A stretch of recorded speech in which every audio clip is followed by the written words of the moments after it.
we do everything in day-to-day practice. So we are going to talk about aortic valve basics. Look, there are two topics in the world which are burning round the clock in echocardiography. One of them is aortic stenosis, aortic valve disease, and another one is a diastolic heart failure.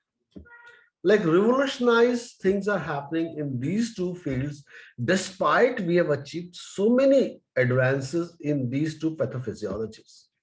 But still we are nowhere close by, we are nowhere nearby in this population of, in this two topics of aortic valve disease as well as diastolic heart failure. So let me just start talking about a aortic valve disease, which I feel I have should talk to basics of aortic valve disease.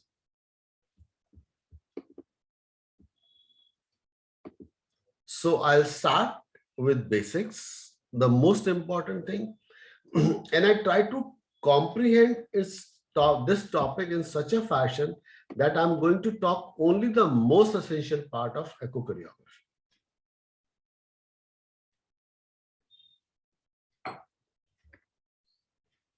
A couple of things: why we need to assess aortic stenosis, how to assess it, what are the pitfalls, concomitant lesions, indication for interventions.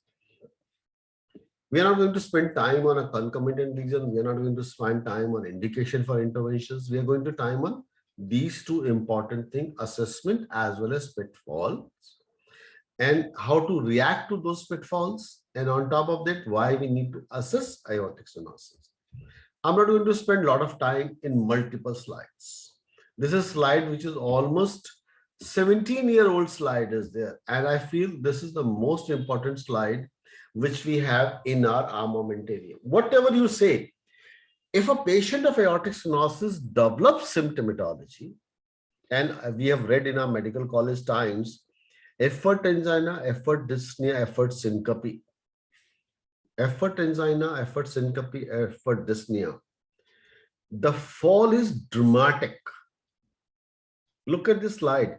Till this point of 55 years, this patient did not develop a symptomatology. And as soon as this patient developed a symptomatology, the cumulative mortality rate was significantly high in almost 5 years. Virtually, all of them died in next 5 years, 7 years time. What do we mean by? It means by a person who has got aortic stenosis, if becomes symptomatic, that is a time to intervene. Forget about everything in the world. That's what the single take-home message from all these slides. I've got a multiple slides, but I'm not going to talk about all these things because that's what I feel is the most important is symptomatology. Now, next comes this very important slide, which was published by Mayo Clinic almost 20 years down the line. Look at the slides, diagnosis 2002 and beyond. So almost 20 years down the line. And I feel this is the most important slide which has been ever made by Mayo Clinic, Rochester. What does it say? It says that you look at a two-dimensional Doppler features. And what are the two-dimensional Doppler features? Look at the morphology, look at the gradient, look at the cardiac output, and look at the aortic valve area. If they're adequate, the diagnosis is made and treatment should be begun.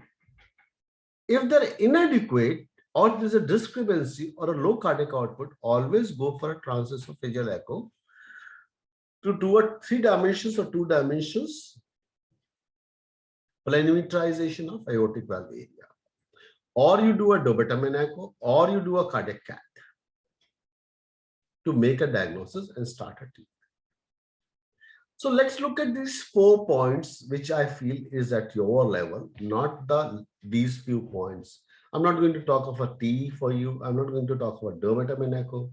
I'm not going to talk of a cardiac cath in this particular meeting. I'm going to talk about these 4 points which are relevant.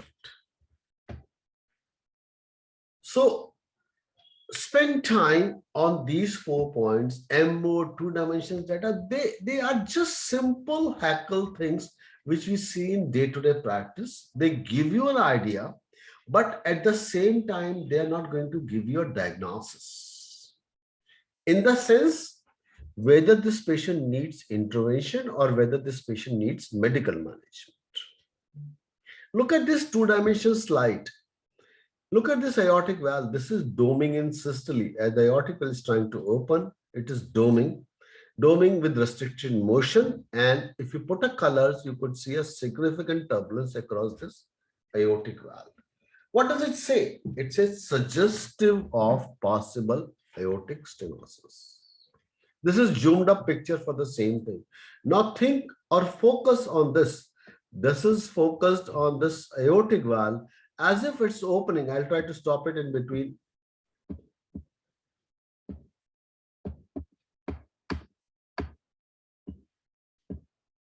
Now, so this is domed aortic valve. This is right cornicus, this is non-cornicus. And this doming has led to a decreased aortic valve flow area in the 2 dimensions window. And don't ask me, why can't we measure this? Because we are only looking at 2 leaflets. We are not looking at the 3rd leaflet at all. So now carefully look at this doming. The first sign when you think the doming is present, and you have to assess the aortic valve. The second important thing, they do not come alone. Whenever the doming of aortic valve will come, it always comes with associated mitral lesions. Very rare. Rare means really rare that standalone aortic valve stenosis is present with rheumatic pathology. Like it's a married couple. Whenever they'll walk together, Aortic stenosis with MS. MS could be alone, unmarried. But whenever the AS is there, it has to be an associated other lesion to talk about rheumatic etiology. Next, I'm not going to talk. This is dilated aortic root giving rise to a lot of regurgitation of aortic valves. We can have a bicuspid or a tricuspid aortic valve leaflet. The bicuspid will show you 2 leaflets. Tricuspid will show you 3 leaflets, and that's what the bicuspid and aortic valve tricuspid. This is tricuspid aortic valve. Then stenosis could be at the level of subvalvular or supravalvular. What do you mean by subvalvular or supravalvular is, if you look at this slide very carefully, the stenosis is at the valvular level. If the stenosis is at this point or supravalvular region, or at this point is subvalvular region, that is known as subvalvular aortic stenosis or supravalvular aortic stenosis. Now you can pose me a question. How could be a subvalvular lesion comes? Look, some membrane which is present over here can give rise to a subvalvular stenosis, or hypertrophic cardiomyopathy can give rise to a subvalvular stenosis. Similarly, some membranous tissue structure which is present in the aorta itself giving rise to stenotic levels, that is supravalvular stenotic levels, stenotic values.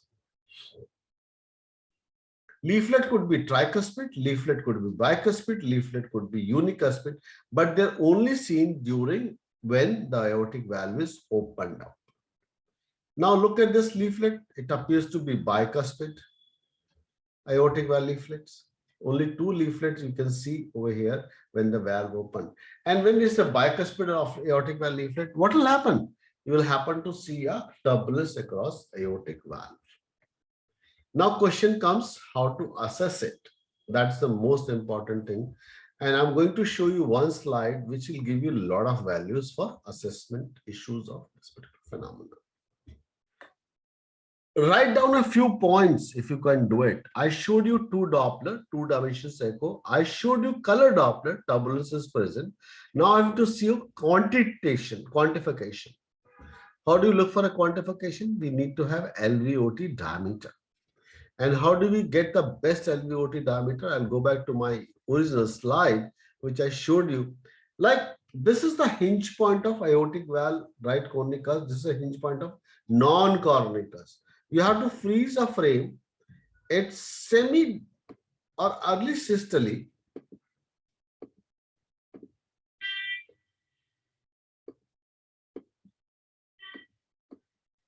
Right. So look at this early systole over here, and this leaflet is almost open, and we can see both the leaflets together. So measure from this point of a hinge point of right cornicus to hinge point of a non-cornicus. Normally is about 2 to 2.2.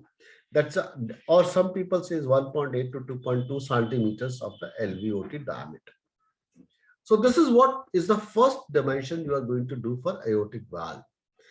Hinge point of right cornicus and hinge point of a non-cornicus. Second comes, you have to take an LVOT VTI. How will you take an LVOT VTI? You put a sample volume in 5-chamber view at the level of LVOT. Where is LVOT? Is just before the aortic valve.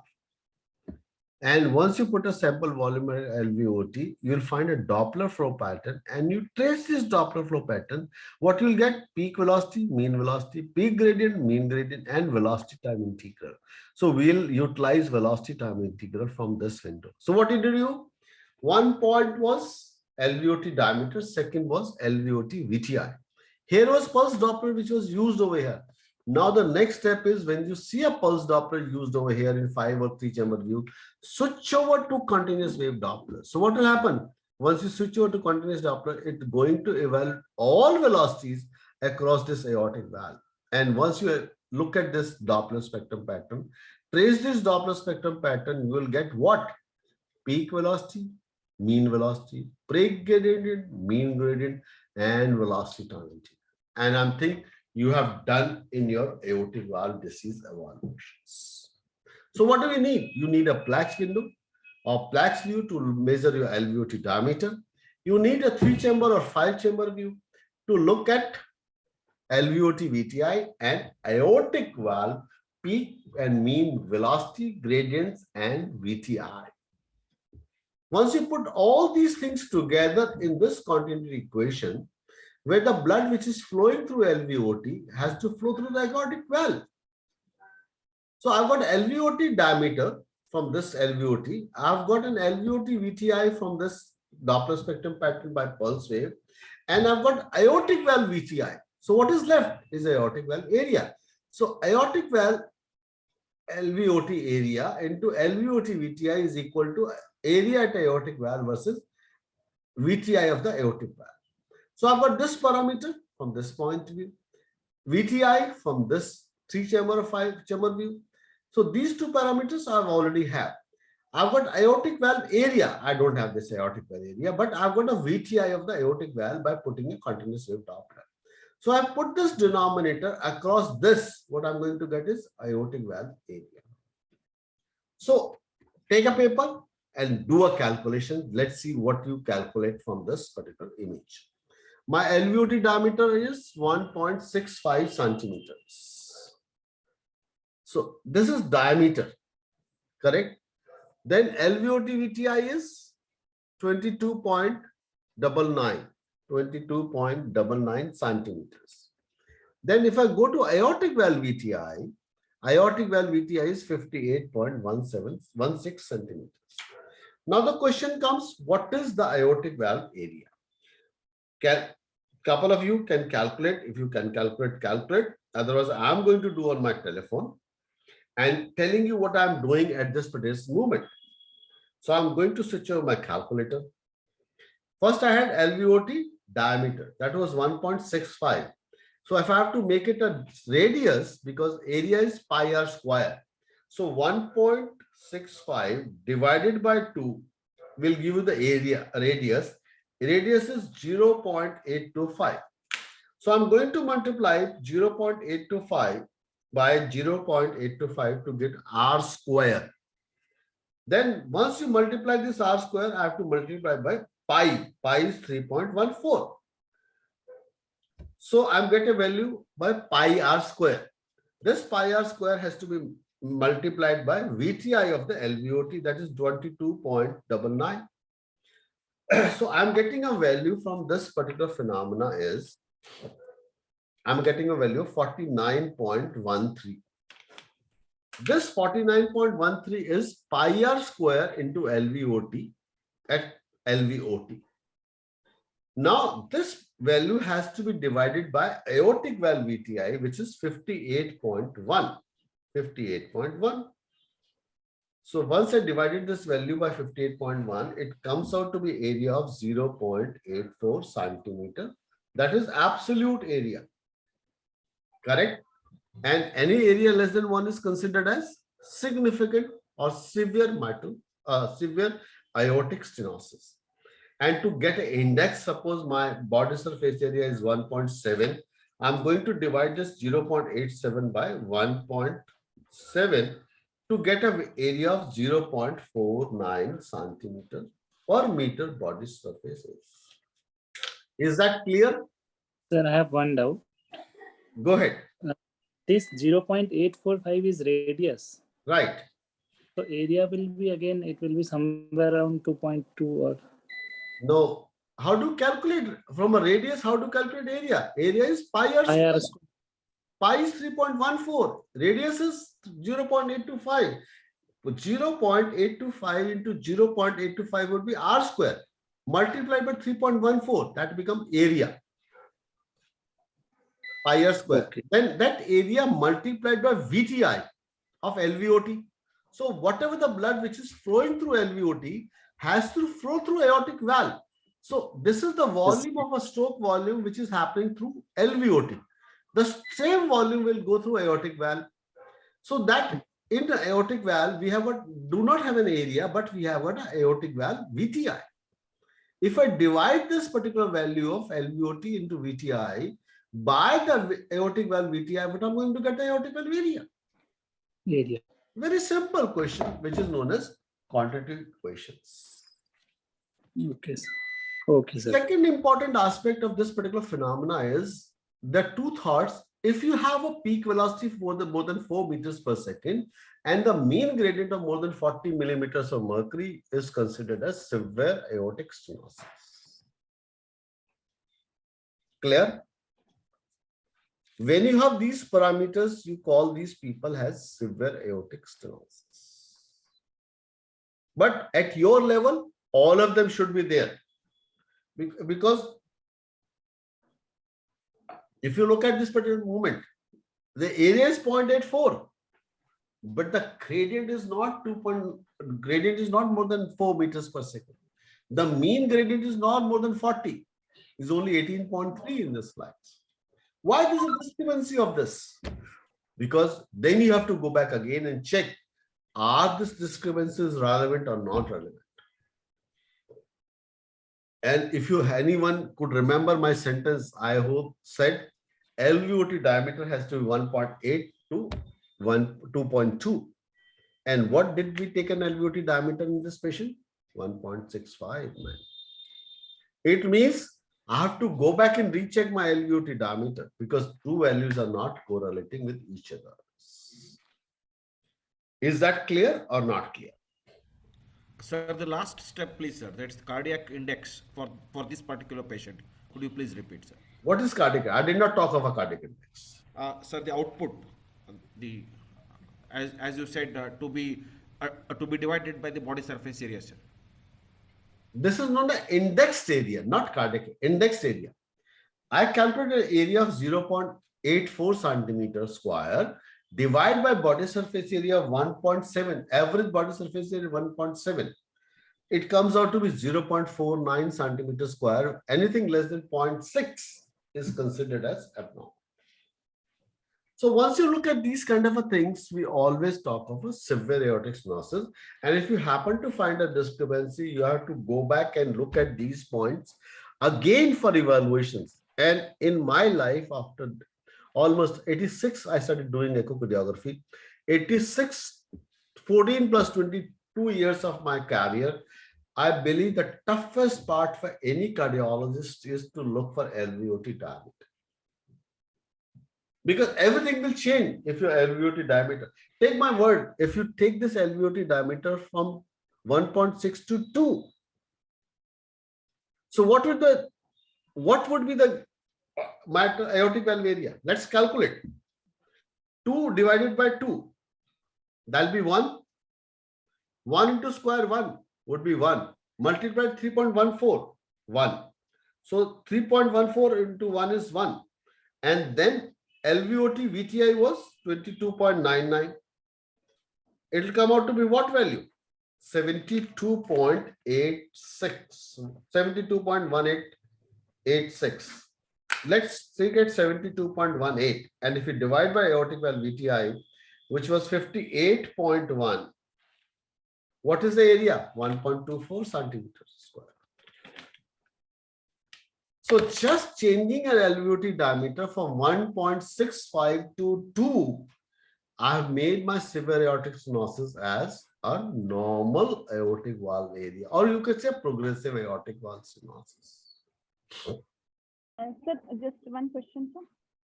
Go ahead. Sir, if we are measuring at the hinge point LVOT, then where do we measure the aortic valve annulus? Achal, this is a $1 million question we have addressed number of times. In clinical practice, if you measure your LVOT diameter and hinge point annulus, they are considered almost the same thing. When we did it practically, we found a difference of only 0.1 centimeter, 2 to 2.1.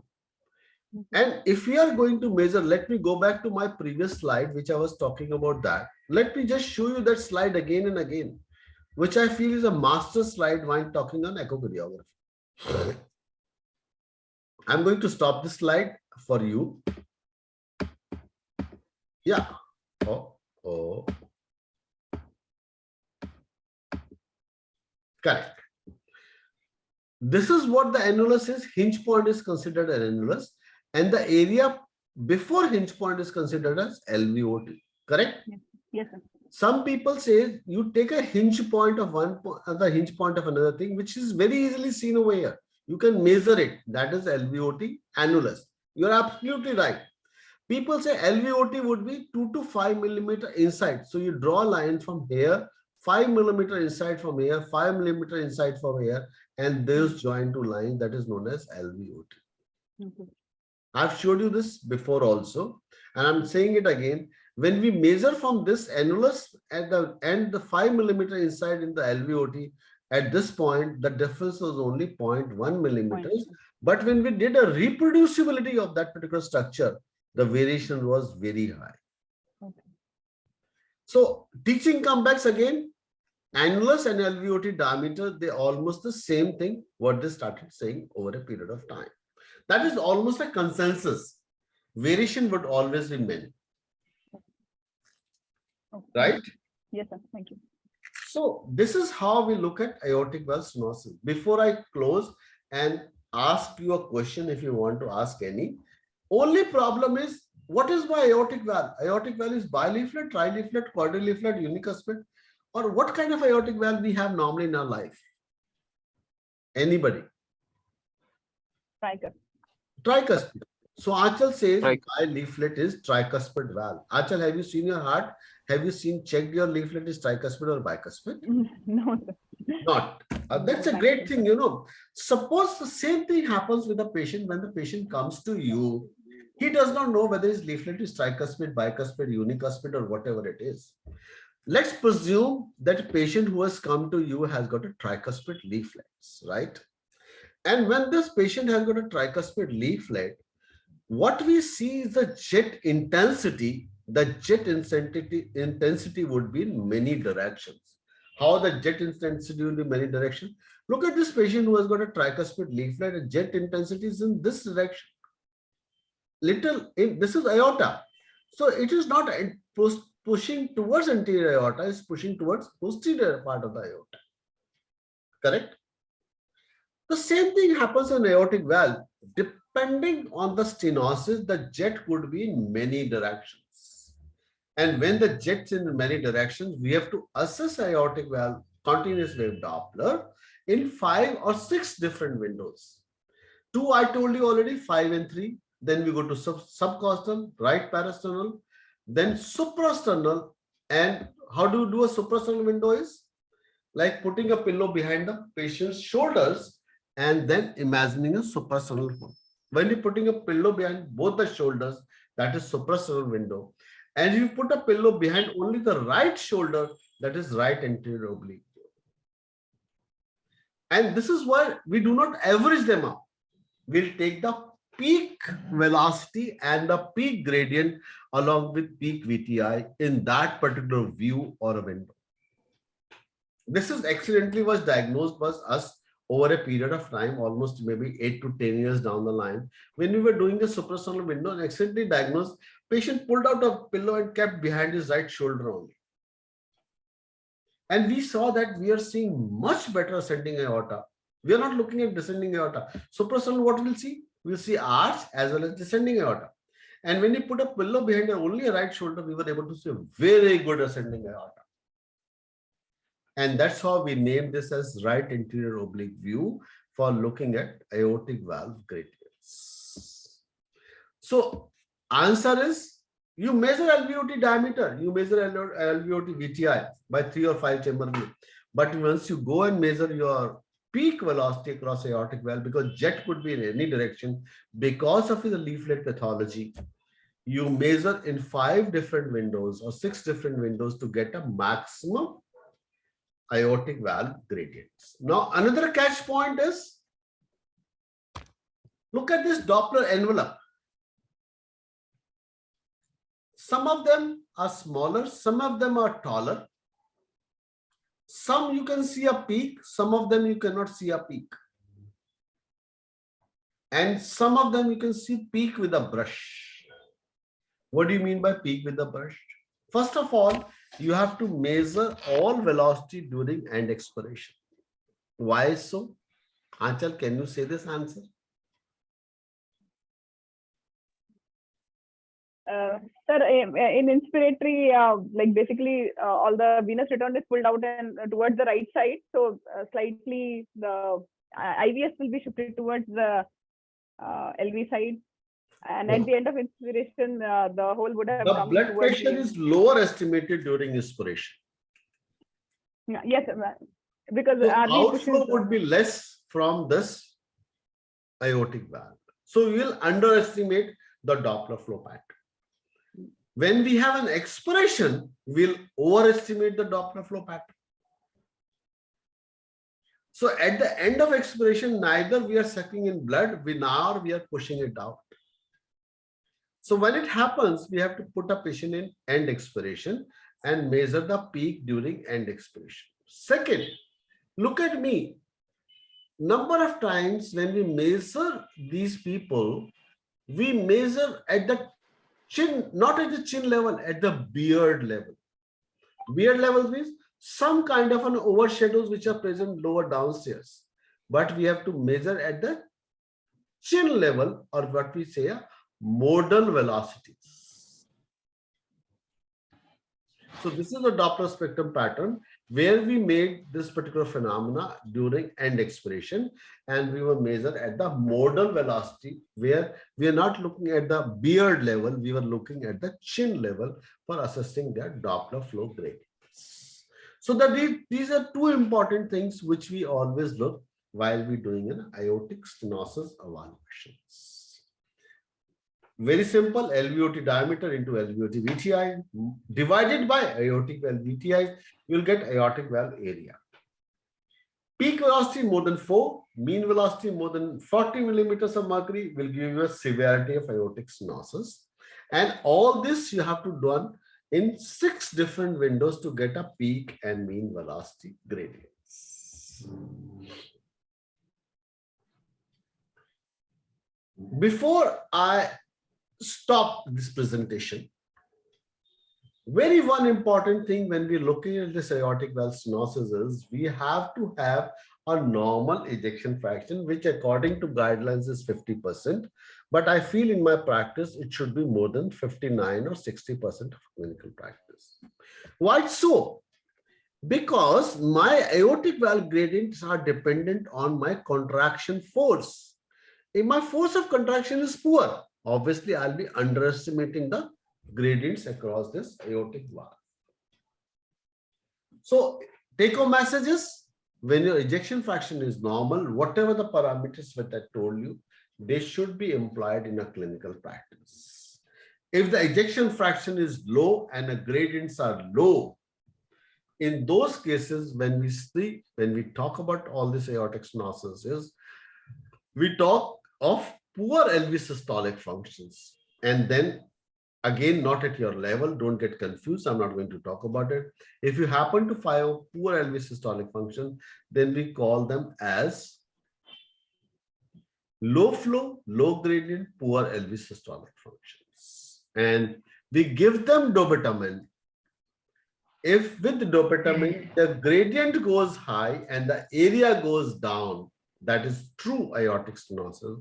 If the gradient and the area goes together on a higher side, that is pseudo aortic stenosis. That's all.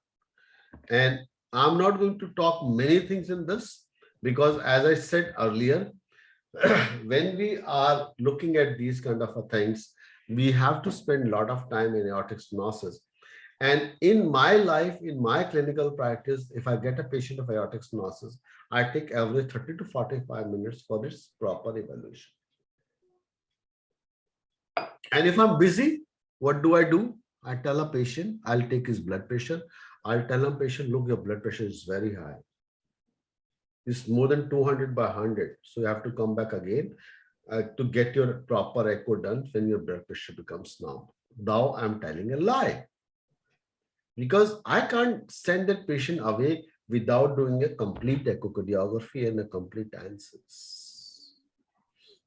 Or if the patient can wait, let the load reduce and we do a complete echocardiography for aortic stenosis. What we do in today's circumstances, we have been looking at 80-80 and 80-80 ratios, transvalvular flow rate, then aortic valve area by planimetry in case we are not able to get a good diagnosis from the transthoracic echo. And then we look at dimensions index. And finally, the most important thing what we utilize in clinical practice as on today is 2 dimensions strain to classify them in 4 varieties of aortic stenosis in clinical practice. I'll just name those 4 varieties. I'm not telling you to understand or lie them. Normal flow, high gradient, normal flow, low gradient, low flow, low gradient, paradoxical with normal LV systolic function, low flow, low gradient, poor LV systolic functions. That's how we classify the so-called asymptomatic severe aortic stenosis. I'll put an end to this and I'll welcome you all to take any questions before I switch over my parameters for simple pulmonic stenosis. Go ahead, any questions anybody has, I'll be happy to answer those questions. Pseudo aortic stenosis, sir. Pseudo aortic stenosis means when your gradients are low, your area is low, and you have a poor LV systolic functions. So you are pushing me harder to tell you what exactly I was trying to avoid. All right. So here's a patient who has got a low gradients, low cardiac output, low pressure gradient because of poor LV systolic functions. So baseline Doppler hemodynamics was low gradients and normal area. I gave him a dobutamine challenge. Dobutamine challenge is low-grade dobutamine infusion at maximum to the tune of 10 mics per kg body weight per minute, not more than that, because we want to increase the force of cardiac contraction, not the heart rate. So once I give them a force of cardiac contraction, if my gradient goes up and the area becomes less, that is severe aortic stenosis. If also the gradient goes up and the area also goes up, it will be no more a true aortic stenosis. It will be known as pseudo aortic stenosis. Sir, Dr. Prasenjit here. Do you have any picture of valvular, subvalvular, just for comparing, seeing, just like mitral valve you did it now, sir? Okay, you want to see a picture for valvular and subvalvular. Okay. Sure. I'll just jot it down because I have to search them up. This computer is is almost 1 TB data and it's totally full. Valvular and subvalvular. I'll just pick them out and show you by next time. All right, sir. Sir, the 5 steps of quantification, sir. If you could please repeat, I was taking down, please. One is Plaque's window Yes, sir. to look at the aortic I'm valve. taking down, sir. Just a Plaque's window. To look at aortic valve, Yes, sir. aortic valve opening, doming in systole. Doming in system. Yes, sir. Then second point is switch on colors to look at turbulence at aortic valve. Yes, sir. Third point is measure the LVOT diameter. Okay, sir. LVOT diameter. Yeah. Yes, Fourth sir. point is go to 3-chamber or 5-chamber view. Yes, sir. Measure your LVOT VTI. LVOT VTI. Okay, sir. LVOT. And fifth is switch over to continuous wave Doppler to measure your aortic valve VTI. Yes, sir.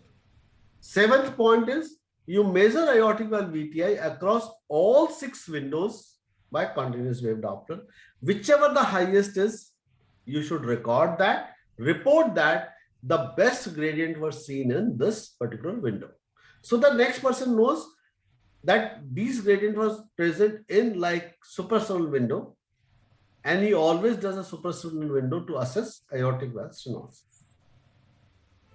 Done? Yes, sir. Thank you, sir.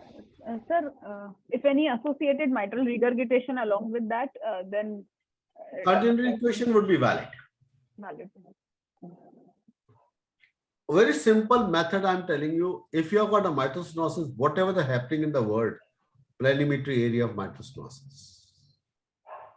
Tricuspid stenosis, whatever happening in the world, mean tricuspid valve gradient of more than 5 millimeters of mercury. That's for mitral and tricuspid. Whatever is happening in the world, the mitral aortic valve area by continuity equation will always remain valid. And in case of a doubt, go to this planimetry of the aortic valve area at each transesophageal levels. That's how the dictum is. कुछ भी हो रहा है word में aortic valve area by continuity equation, AS है, AR है, MS है, whatever the blood which is flowing through aortic valve has to, LVOT has to flow through aortic valve. If you have an associated AR, lot many blood will flow through LVOT and the same blood will go through aortic valve, aorta. If you have an MS, if the poor blood will come from MS, LV contraction is good, the same blood will go to the LVOT, the same blood will go to the M.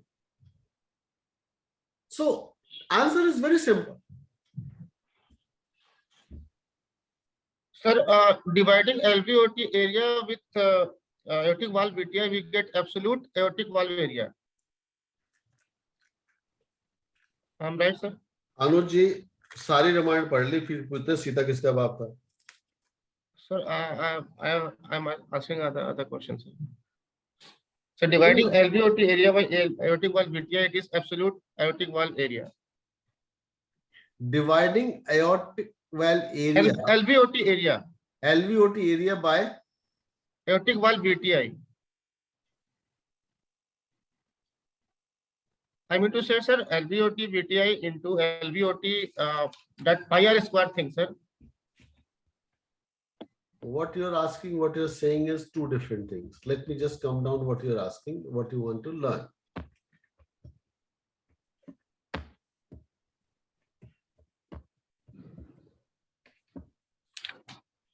LVOT area into LVOT VTI, this is the amount of blood which is flowing through LVOT. This is the same formula I taught you about cardiac stroke volume. Correct? Okay, sir. If you divide this picture by aortic valve VTI, you get aortic valve area. And Okay, this sir. aortic valve area would be absolute aortic valve area. If Yes, you sir. divide this absolute aortic valve area by body surface area, that is 1.7 presumed to be, that you get indexed aortic valve area. Right? Yes, sir.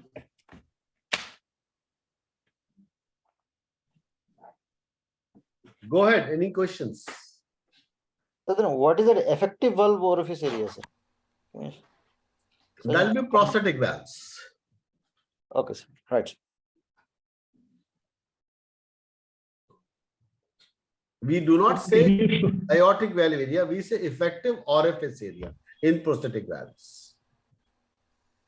Hello. Right. Can you show me where should we keep the sample volume for calculating LVOT in 5-chamber view? Okay, I'll show you that. Just give me a second.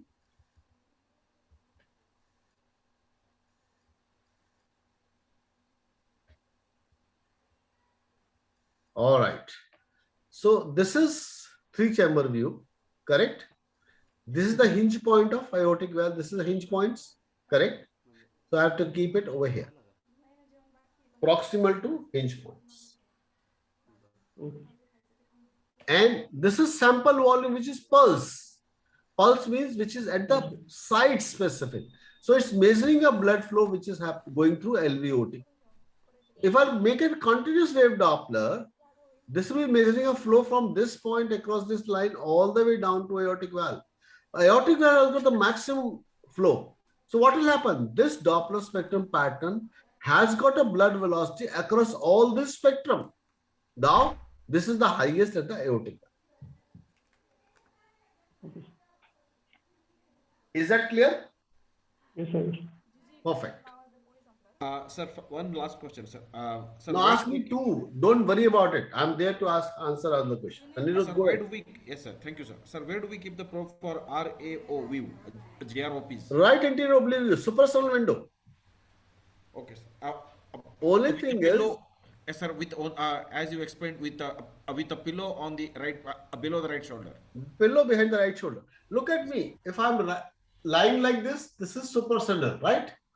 If I'm putting this pillow behind my right shoulder, I'll be lying like this. Yes, sir. I understood. So what will happen? I'll expose this ascending aorta in a much better way.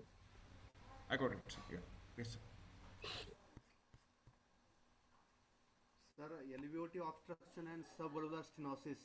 How to differentiate? Speak loudly. I'm not able to hear you at all, man. Sir, LVOT obstruction and subvalvular stenosis. Can you hear me, sir?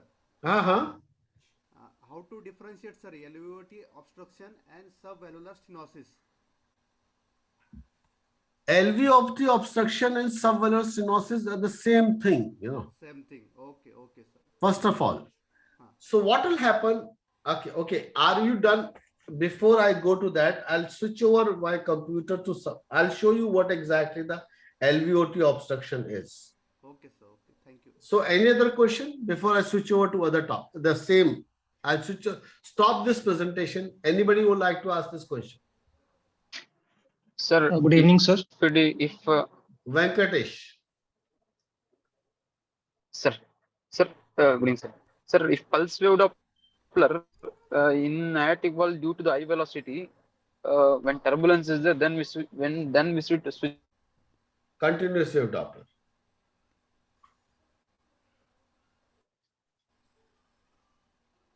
Hello, sir. Venkatesh, your voice is breaking in between. What you're saying is you keep a pulse wave sample volume at the aortic valve. Aliasing will happen and you cannot contain that aliasing, switch over to continuous wave Doppler. Correct, sir. That is correct. Thanks. Go ahead. Somebody was asking a question. Sir, the importance of direction of flow of jet in when we put a Doppler in aortic stenosis. You told that towards the flow of jet was towards non-coronary cusps, the direction of the flow of the jet was.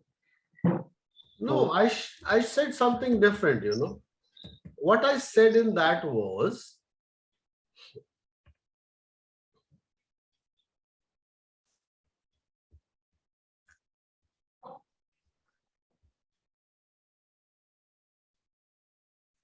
I said, look, this color flow, this is a lesion at aortic level.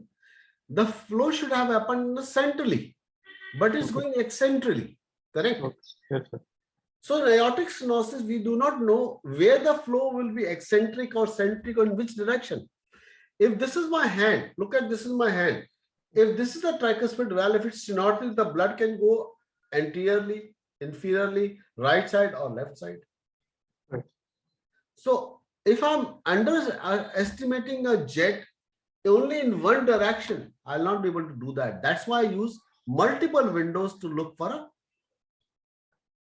peak velocity of these jets.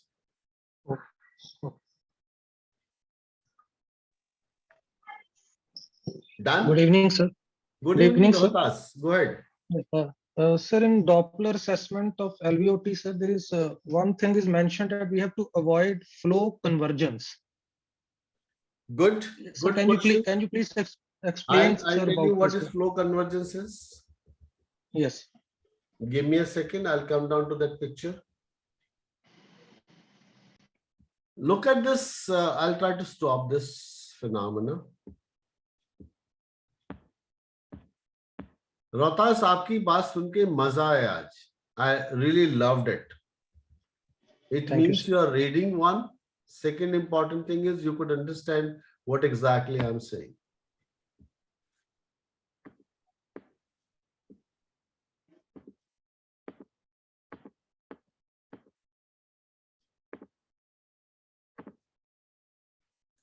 Look, this is flow convergence. You can see this aliasing over here. I'm trying to fix it up. Yeah. This is aortic valve right over here, correct? Yes. You can see this aliasing over here. Yes, sir. This is flow convergence. In fact, this flow convergence is not over here. The flow convergence lies right up till this point.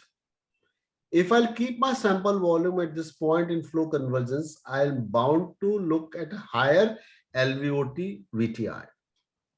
So I have to be away from a flow convergence. Now look at the slide when it's playing.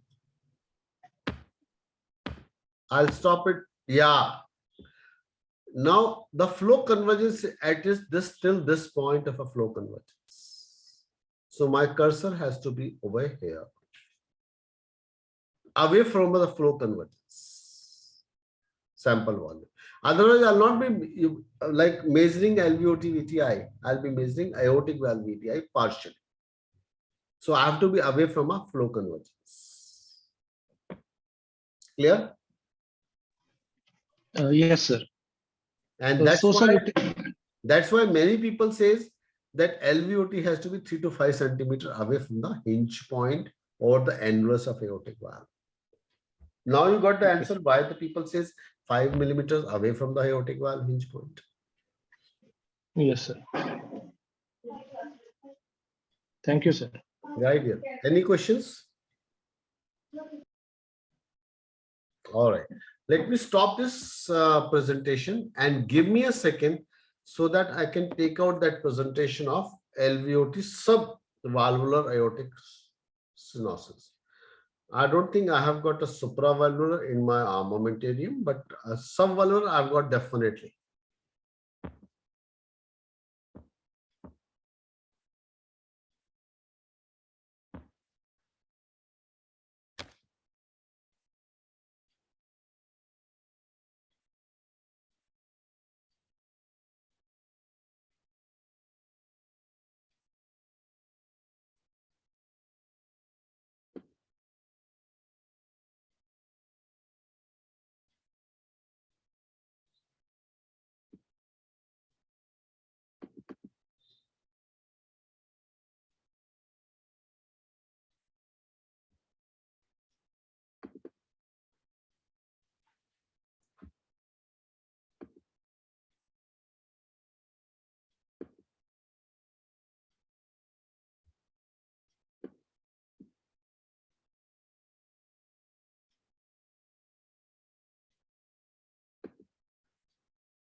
Okay, you can see my slides.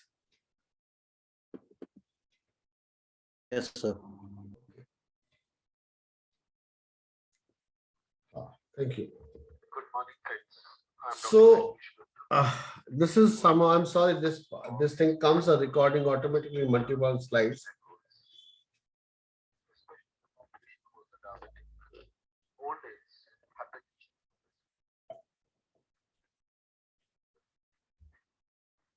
Look at this patient who's 38-year-old male with the previous 2 surgery for hypertrophic cardiomyopathy.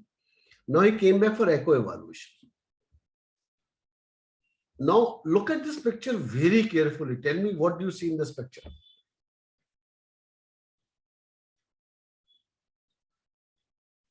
Anybody can open the mic and tell me. Inlet to aorta is thickened, sir. Inlet to aorta is thickened. That's LVOT. It is This is abnormal. LVOT. Yes, sir. It is an abnormal The LVOT. interventricular septum is very thick. IVS is very thickened. So this is part Yes, of sir. the It is blocking the subvalvular part of the aortic. no, it is blocking the LVOT area. So this is known as LVOT obstruction. This LVOT obstruction could come from this mass or some membrane which is attached to this LVOT part. So here this patient who had a HOCM had 2 previous surgery of hypertrophic cardiomyopathy, open surgeries, and still look at his LVOT. Clear? Let's move further. We were very specific. Look what exactly we are looking at.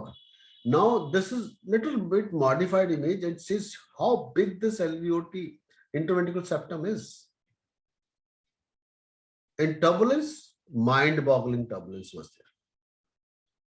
Severe mitral regurgitation, severe turbulence across LVOT. Now look at this 4-chamber view. Very hypertrophied LV. Interesting part will come now. Here's the aortic valve, and there's obstruction at this LVOT level over here. This mass of interventricular septum is almost at the annulus of aortic valve. And we switch to the colors. Now look at the colors. We've seen a lot of turbulence. And now if you ask me to put a sample volume at this LVOT, believe my words, will give you a velocity of 2 to 5 meters per second. So we were puzzled. What exactly are we dealing? And that's what exactly we did.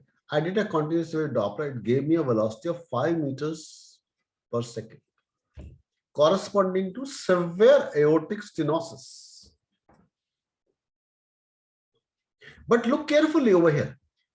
This Doppler spectrum, which is shown over here, this is a long acceleration time, which is like inverted key slope pattern is seen over here, suggestive that this is dynamic LVOT obstruction. Here's a sharp acceleration time. Here's a slow acceleration time. When you see an inverted key slope shape pattern, this is dynamic LVOT obstruction. We went back again. We were not confirmed, like what are we dealing with? Then we did a pulse wave Doppler spectrum pattern at LVOT. Now I said the velocity is 3 meters, and now this is classical diamond shaped, or this is classical inverted key slope shape pattern, giving rise to LVOT diameter of LVOT gradient of 40 millimeters per mercury. If you happen to see this kind of a Doppler spectrum patterns at LVOT by pulse wave or continuous wave, whatever it is, this is known as LVOT obstructions. This is so-called ascending aorta or right anterior oblique. Look at the turbulence at right anterior oblique. And now we did the color flow mapping. It gave us a velocity of 4 meters per second.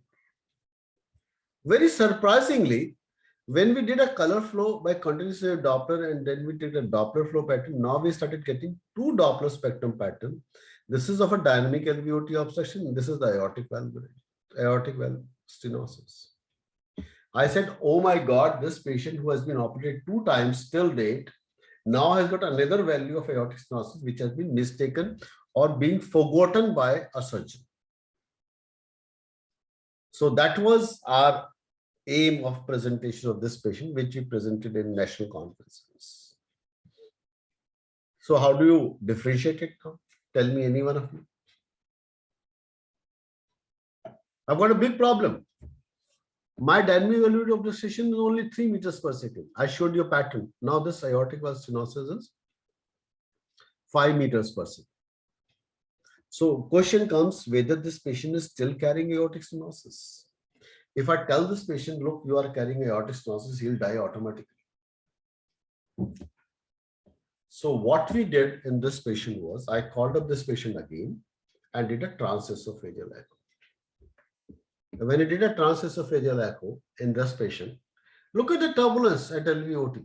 This is aortic valve, this is turbulence at LVOT. For that matter, for your beginners, this is LA, this is LV, this is mitral valve, this is tricuspid valve. And look at the turbulence. This is the mass which we're seeing in Plaque's window. So the turbulence is starting right at LVOT. And aortic valve is free, rather.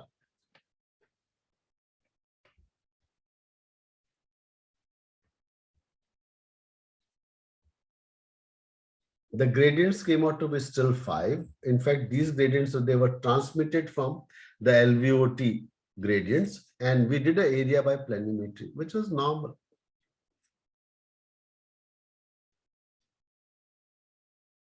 And Dr. Amit is laughing, you know. So I can say that we saved the patient from another surgery.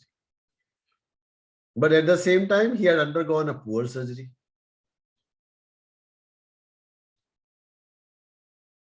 So that's how, like I showed you this example to show you dynamic LVOT obstruction and how these aortic valve, they misquander and present like a severe aortic stenosis when the gradient is coming from LVOT itself. So multiple things which keeps on happening in day-to-day practice. I do not have a supravalvular lesion, but I'll try to show a supravalvular lesion sometime later. So I'll stop this presentation over here. Is that okay? Right, sir. And I'll start, what do you say?